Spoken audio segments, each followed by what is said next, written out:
Welcome to Talent Instinct, an electrifying space where we dive into how construction business owners revamp their hunt for top-tier talent by instinctivizing their efforts.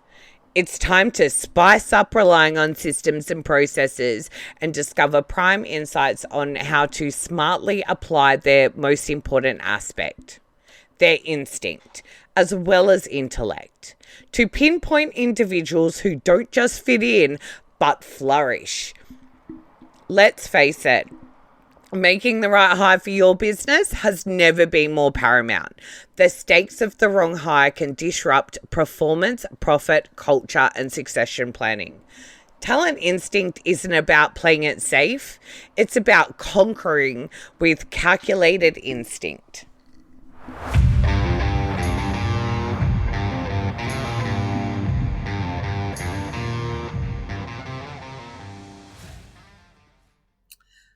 Welcome to Talent Instinct episode 3. Today I'm going to talk about how you hire people and, are you seeing the red flags?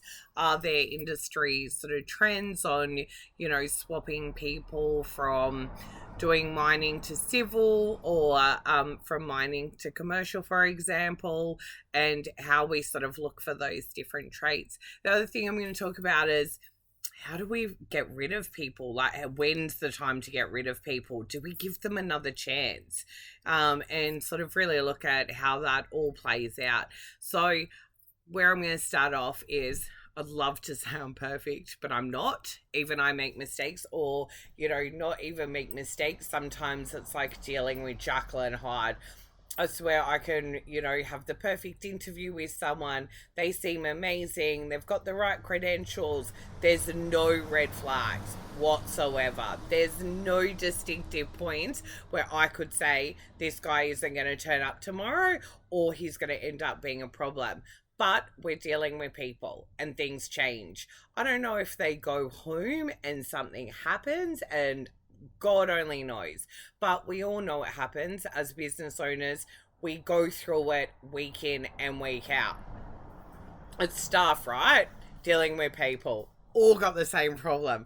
But what I want to talk about is, are we missing red flags from the get-go?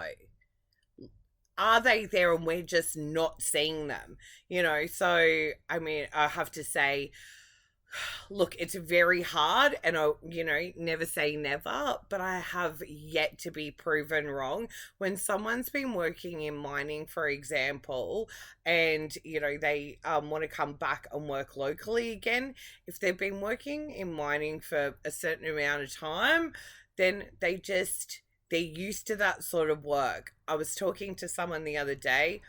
He does, scaffolding, and I was talking to him about potentially bringing someone over from, that's been doing mining. Apparently, he didn't care about the wage because, he's just gotten this inheritance.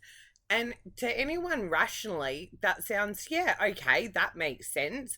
But long term, it just never works out. And I'll tell you the reasons why. The reasons is that if he's been doing mining for a long time, he's probably, decided to live a certain lifestyle. And, now he's got expenses. He's got bills that he needs to pay. He's also used to not living at home as well. In this particular instance, I was like, okay, what gear do you use? All right, you use, quick stage, which is very common in scaffolding. Well, he's just been using cup and lock. And then the pace of work is different. These guys do house wraps. So he's going from mining, which we all know is a very different scenario. They have a lot of safety approvals that they need to go through, to then transferring over to working in, residential, which is so fast paced. I'll be honest with you, I have always found it challenging to hire scaffolders. I basically just don't, if I'm being honest, because one, a lot of them, the time they love doing mining and it's lots of money and things like that. And, they're just really hard to find. It's a very, very challenging industry, but it's not the only industry that has the same rules apply.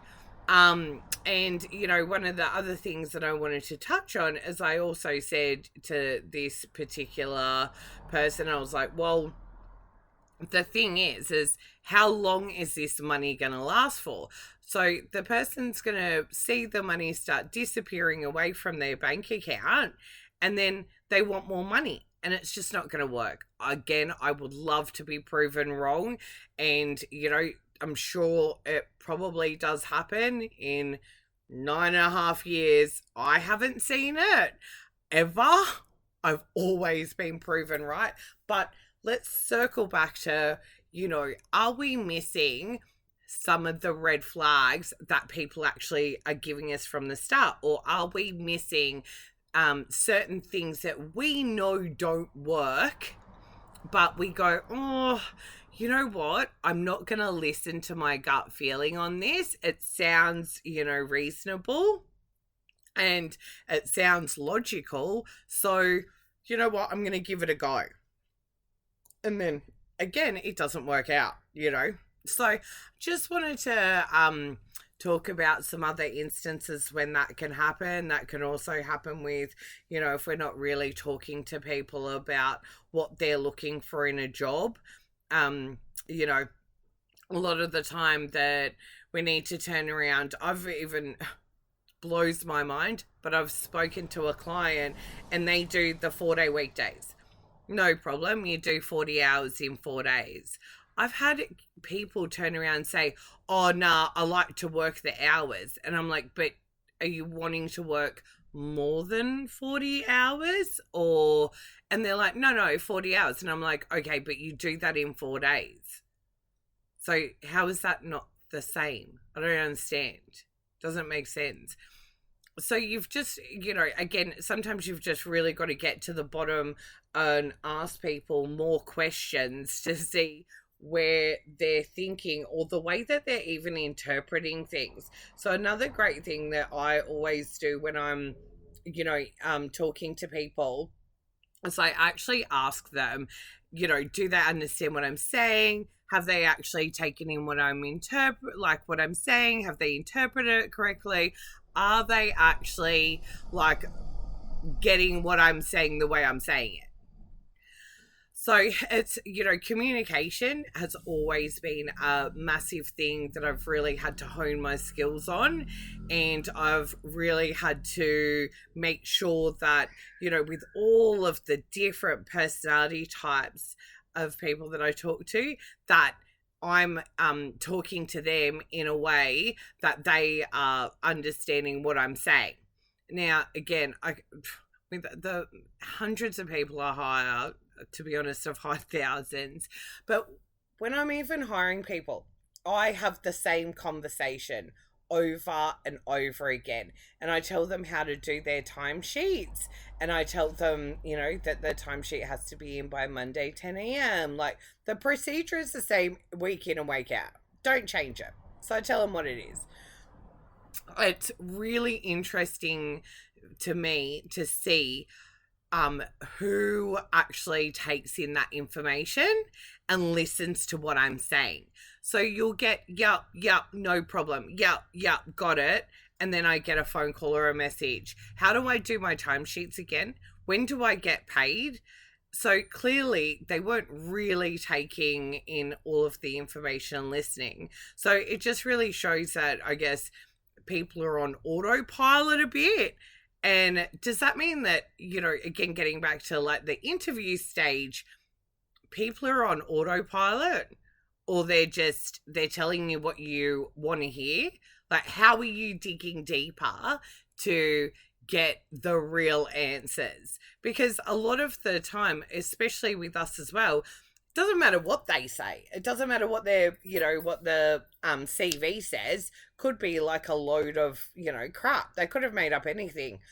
Again, just to back that up, I've had clients, that I know really well. I've got a CV, and I know that they've lied about the reference on it. And I've called them, and I'm like, "Do you have this person working for you?" And they're like, "No, that's his cousin."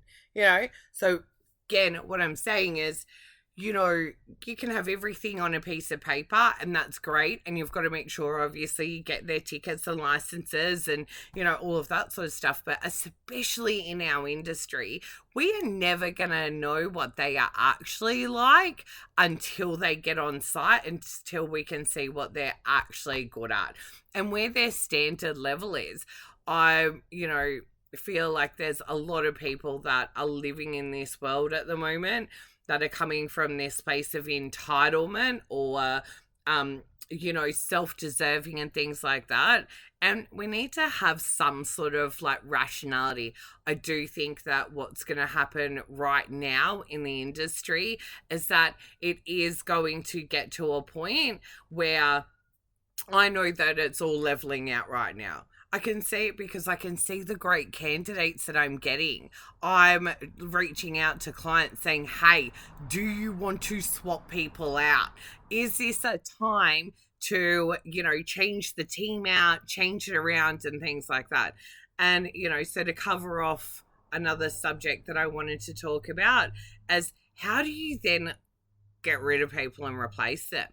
Because you've got to make sure that they're casual. I have to be honest, it is a great way to, have labour hire for these reasons. One, because you get to trial them out. And secondly, because if you want to, get rid of them, then I have to do it. I can, it can be, yep, the job's finished. It can be like a multitude of reasons that I can, talk to the candidate about. And it saves face for the client. You still look amazing, and I have to do the dirty work, so to speak.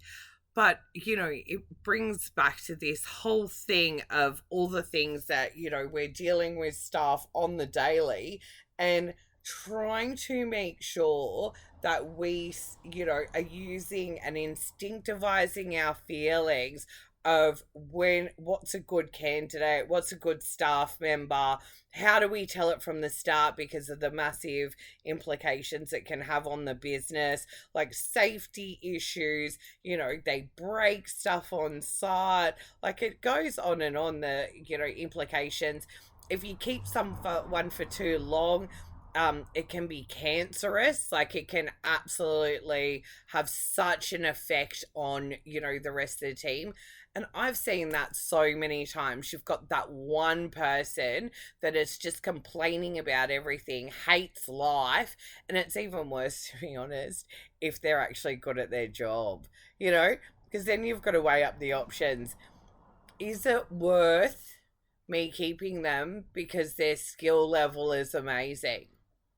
Like, what do we do? Can we find a job or a situation? Me personally, I think that the long-term effects of keeping someone around like that is really not worth it.